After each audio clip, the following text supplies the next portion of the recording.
कल जब मैच खत्म हुआ तो शादाब ने एक बात बोली कि हमारी प्लेइंग 11 सॉर्ट आउट हो गई, so it doesn't matter if you win और लूज। तो वहां मेरे थोड़े से कान खड़े हो गए थे कि क्या इनकी प्लेइंग 11 सॉर्ट हो गई है? नहीं, देखो ये जो सारी चीजें कल चेंजेस की हैं, जैसे बाबर रिटायर में, ये सारे पहले होनी चाहिए थी। मेरा ये बिलीव है कि आखिरी मैच जो है आप आपकी फुल स्ट्रेंथ के साथ जाते हैं ताकि आपको अपना पता चल सके। या तो फिर आप ऑस्ट्रेलिया जैसे मिजाज हो कि आप तो केयर ही नहीं करते, जैसे ऑस्ट्रेलिया ने अपना जो दो उनके स्पिनर्स थे, एक अगर है और जेम्पा है, उन दोनों को नहीं खिलाया, उनको बिठा के रखा हुआ है। अब खिलाएंगे मैचेस के ऊपर, वो हो सकता है वो उनको फुल रेस्ट दे रहे हैं, उनको पता है कि स्पिनिंग जो ट्रैक होंगे। जो ये कल देखिए, मैं बार बार फातिमा ये बात कह रहा था कि वी आर लैंडेड, हम जो बड़ा हाई फ्लाई कर रहे थे एशिया कप में, मगर एकदम से जो हमारे जो थोड़ा सा हमें हिट लगी, हम नीचे आ गए, जमीन पर लैंड के हमें टेक ऑफ करना है। कल अगर मैं जिम में था जब ये मैच चल रहा था, मैं मैच भी देख रहे थे और वहां पे जितने लोग थे बहुत डिसअपॉइंटेड थे कि यार हम हार रहे हैं। अगर हम कल मैच जीत जाते, बाबर रिटायर नहीं होता, क्यों हुआ मुझे नहीं पता, अगर उसने इसलिए रिटायर हो गया कि मैं नीचे वालों को बैटिंग कर रहा हूं तो भैया पहले कराते, आप कि जो सीरीज आप ऐसी खेली है उसमें कराते, नहीं, आपने आके आखिरी मौके पे कर दिया। कल अगर पाकिस्तान मैच जीत जाता, वो जो नेगेटिव वेव सी आ गई है ना पूरे फैंस में, पाकिस्तान के लोगों में, क्रिकेट में, कि भाई हम तो जीत ही नहीं सकते। जिससे भी बात करो, कहीं आप जाएं बाजार में, लोग कहते हैं यार अब हमारी टीम को क्या हो गया, हम हार ही रहे हैं। अगर कल जीत जाते, बाबर को कंटिन्यू करना चाहिए था, रिटायर नहीं होना चाहिए था, हम जीत जाते, बहुत फर्क पड़ता। अब वो टीम कौन सी है जो शादाब ने बोला है, वो मेरी समझ से बाहर है। कौन खेल रहा है उसमें सबसे बड़ा सवाल एक साउथ शकील का है, एक इफ्तिखार का है, एक उसामा का है। ये तीन लड़के ऐसे हैं कि वो कौन सी जगह, और ओपनर भी है, मतलब मसले मसाइल ही हैं हमारे पास, अभी तक हम सेटल नहीं है। ठीक है। And you know, and Razzaq, अगर हम लोग बात करें कुछ पॉजिटिव्स के, आई थिंक पॉजिटिव्स तो एक तो उसामा मीर, फाइनली हमने काफी शो बचाया तो उसामा मीर ने खेला, he did well you know in the big match Australia, and even though warm up match था, उसके साथ Iftikhar coming in and number 4 and playing that knock, उसके बाद फिर नवाज का वापस फॉर्म में आना, ये सब अच्छी बातें हुई हैं कल। देखिए फातिमा, अगर आप वो वार्म अप मैचों की बात कर रहे हैं तो ऑस्ट्रेलिया की अप्रोच आपने देख ली है, नॉन रेगुलर बॉलर ने लगाए, और जैसे मैंने देखा वार्नर बॉलिंग कर रहे हैं, एलन स्मिथ बॉलिंग कर रहे हैं, हालांकि उन्होंने वर्ल्ड कप मैच में बॉलिंग नहीं करनी, तो हमारे बैट्समैन को ऐसे मार रहे थे जैसे पता नहीं क्या हो गया। इनको भी चाहिए था, अगर नॉन रेगुलर बॉलर उन्होंने लगाए तो इनको चाहिए था कि अपने बैट्समैनों को बताते कि आप कोई नीचे से किसी को भेज देते, क्योंकि ये जो वार्म मैच होते हैं इसमें रिजल्ट इतना मैटर नहीं करता, आपने स्ट्रेंथ देखनी होती है। और जिस तरह की हिटिंग हमें नजर आई है पाकिस्तान की बैटिंग से, इस तरह नॉन रेगुलर बॉलर पे आपको हिटिंग करते हुए मेन मैचों में आपको ऐसे बॉलर नहीं मिलेंगे। ठीक है, प्रैक्टिस के लिए ये होते हैं, तो पाकिस्तान को तो इतने साल हो गए हैं, अभी ये सेम टीम खेल रही है मेरे पॉइंट ऑफ व्यू से 2-3 सालों से, तो अब कॉम्बिनेशन बनाने में इतना कोई ज्यादा नहीं होना चाहिए। साउथ शकील ने जितना परफॉर्म किया है उसको आप देख लें, 1-2 प्लेयर पे रिजर्वेशन होती है, बाकी तो आपके सामने ही है। और ओवरऑल देखा जाए तो जिस तरह कल का मैच हुआ है, मैं समझता हूँ ऑस्ट्रेलिया ने सिर्फ अपना वार्म अप मैच में प्रैक्टिस की है, पाकिस्तान ने कोई प्रैक्टिस नहीं की, कोई इनको नॉन रेगुलर बॉलर खेलने पड़ गए हैं, तो ये एक अच्छा साइन नहीं है। हमारे ओपनर ने फिर कुछ नहीं किया। आपको लगता है कि अगर नॉन रेगुलर बॉलर्स नहीं होती तो मैच बहुत पहले खत्म हो जाता? नहीं, डेफिनेटली। देखिए, ये मैच को सीरियस नहीं लिया ना ऑस्ट्रेलिया ने, उन्होंने कहा ठीक है इनको ऐसे बॉलर खिला दो कि इनकी ना कोई प्रैक्टिस हो ना कुछ हो, तो ऐसे क्रिकेट नहीं होती। ये उनका प्लान था कि जो नजर आ रहा था, बॉडी लैंग्वेज नजर आ रही थी, हालांकि 351 स्कोर चेज करना इतना आसान नहीं था और पाकिस्तान जीता हुआ मैच एकदम से हार गया। पर वो ये देखिए जिस तरह की हिटिंग हो रही थी, अब वार्नर को आप मार रहे हैं, अब उसके बाद स्मिथ बॉलिंग कर रहा है, उसको आप खेल रहे हैं, उन्होंने मैच में वर्ल्ड कप में बॉलिंग नहीं करनी उन्होंने। मुझे लगता है 172 for 5 जब ऑस्ट्रेलिया का स्कोर मैंने देखा था, मैंने बोला ठीक है, आई थिंक ये जल्दी खत्म हो जाएगा, but the way they played, you absolutely right, उन्होंने बड़े यूज किए वो flat surface in Ahmedabad. But Bhatti sahab आपके पास आएंगे साउथ शकील की, अब क्योंकि अब सब ने बात छेड़ दी है तो we must talk about him. Last match में 75 बनाया, 53, अच्छी टेक्निक है, स्पिन को अच्छा खेलते हैं, तो क्या वो हमारी फर्स्ट चॉइस नहीं है खेलने के लिए? क्योंकि मुझे थोड़ा सा कल के बाद शक हुआ कि विल ही और will he not play in the upcoming matches. देखिए फातिमा, अगर बाबर आजम, मिकी आर्थर और ग्रांट ब्रैडबर्न, इनका आप एक माइंडसेट देखें तो ओपनिंग में तो वो पुराने ओपनर्स इमामुल हक और फखर जमान के साथ जाना चाह रहे हैं, हालांकि फखर कल भी स्ट्रगल करते हुए नजर आए। फिर ये नंबर 5 पोजीशन सलमान अली आगा बाजार एक ऐसा नजर आ रहा है कि काफी दिनों से हम देख रहे हैं कि वनडे क्रिकेट में इफ्तिखार और सलमान अली आगा दोनों खेल रहे हैं, लेकिन मेरा ख्याल में नंबर 5 पर पाकिस्तान को प्रॉपर बैट्समैन खिलाना चाहिए, सऊद शकील।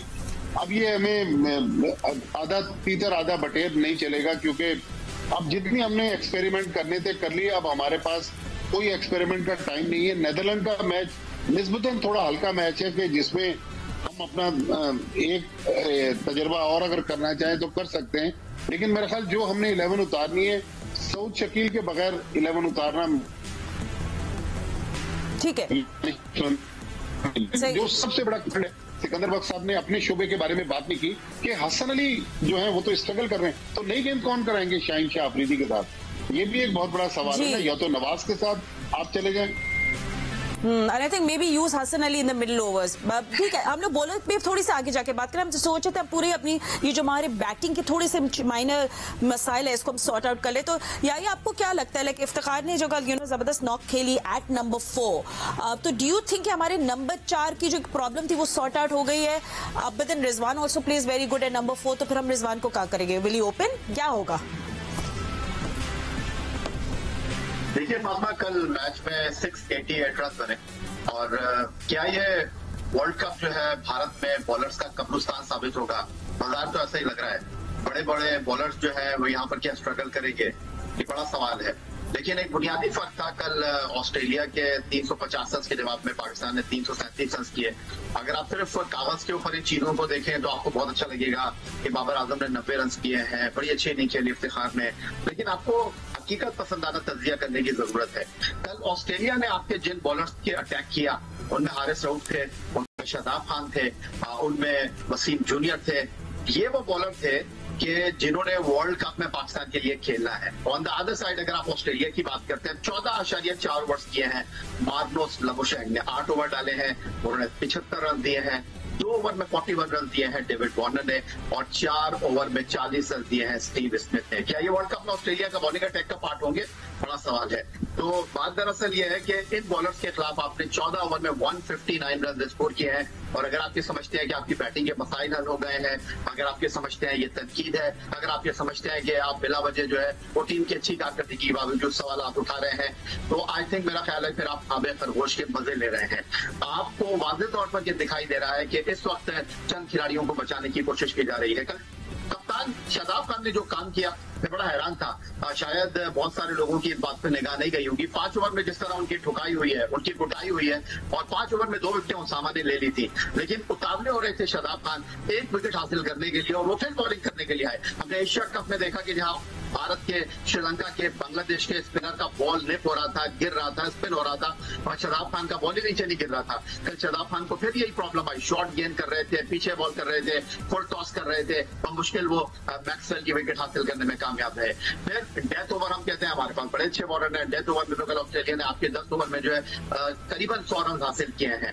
उसके बाद हमें लग रहा है कि पहले तो हम शादाब का रोना रो रहे थे कि जी शादाब खराब परफॉर्मेंस के बावजूद उनको बचाने की कोशिश की जा रही है। अब एक नया मसला आ गया है। अब ऐसा लग रहा है कि इफ्तिखार की कारकर्दगी के बाद आपको लगता है कि सलमान अली आगा को आपको ड्रॉप करना पड़ेगा। कभी आप उससे बॉलिंग कराने लग जाते हैं, कभी आप उससे बैटिंग कराने लग जाते हैं, और वाज़ेह तौर पर यह लग रहा है कि आप सलमान अली आगा को टीम से ड्रॉप नहीं करना चाहते, क्योंकि अगर नंबर 5 पर सऊद शकील बैटिंग करने के लिए आएंगे तो फिर आपको सलमान अली आगा या इफ्तिखार अहमद में से किसी एक की कुर्बानी देने के लिए तैयार रहना पड़ेगा। लेकिन आई थिंक मेरा ख्याल है कि टीम मैनेजमेंट जिसका कप्तान बाबर आजम लीड कर रहे हैं वो ये नहीं चाहते। तो ये ठीक है, स्टे विद अस, एंड क्योंकि सिक्कू रज़ाक भी हमारे साथ है, उनसे भी आप लोगों का एक एक वर्ड हम ले लो अबाउट 4, 5 एंड 6, क्योंकि देखिए आपके ओपनर्स भी नहीं काम किए। Sikku, we have to this is your problem. Imam and Fakhar they look good initially, फिर उसके बाद नहीं चल रहे आगे। तो आपका 4, 5 एंड 6 क्या है? क्योंकि ये है प्रॉब्लम, हर कोई इस बारे में अभी बहस करे। बॉलिंग आगे जाके ब्रेक के बाद। हाँ, जब ब्रेक के बाद नहीं, मैंने टीम बनाने की कोशिश की है। देखें, जब अफगान सीरीज शुरू हुई थी, आप हमारे साथ थी, मैं क्या कह रहा था कि रिजवान से ओपन करा दो, कहा था मैंने। अभी मैंने जो टीम बनाई है, देखें आप सुन लें, रिजवान और इमाम से आप ओपन करें, ठीक है, दोनों फॉर्म में, ठीक है। इसके बाद 1 डाउन आप बाबर को भेज दें, चौथे पर आप साउथ को भेजें, वो भी फॉर्म में। इफ्तिखार को आप 5 पे भेजें, ठीक है। उसके बाद छठे पे इसलिए कि आगा सलमान आपके फेवरेट हैं, वो मतलब वो भी रन किए हैं उसने 70-71 पिछले मैच, उसको आप भेज दें। 6 आपके पूरे बैट्समैन हो गए। सिर्फ आपने क्या करना है, 4 से रिजवान T20 में ओपन करते हैं, आप उससे ओपन करा के आप ये सिचुएशन क्रिएट करते हैं। I ask the same question and I'll ask the same question to Razak as well. देखिए एज ए क्रिकेटर बताइए, जो मैनेजमेंट होती है वहाँ पे उन्होंने अपने माइंड से चलना होता है, पर ये दुनिया की टीमें वर्ल्ड कप जीतने के लिए जाती है, हम वहाँ पे कॉम्बिनेशन बनाने के लिए नहीं गए ना कि हमने एक कॉम्बिनेशन क्या बनाना है। आपके पास बना हुआ है, आपके पास सामने सारी मौजूद है। बात यह है कि पोटेंशियल वाइज आपको उन प्लेयरों की सिलेक्शन करनी चाहिए जो मेंटली स्ट्रॉन्ग है, जिनकी विल पावर अच्छी है, उनको खिलाना चाहिए। ये वर्ल्ड कप का मैच प्रेशर होता है, तो पाकिस्तान को इन चीज़ों में नहीं पड़ना चाहिए। ये तो जब टीम बनती है, मैंने कल भी कहा था, तब ही से इनको कॉम्बिनेशन ज़हन में था कि ये टीम खेलेगी। अब ये है कि वर्ल्ड कप जीतने के लिए क्या करना है, ये सोचना चाहिए।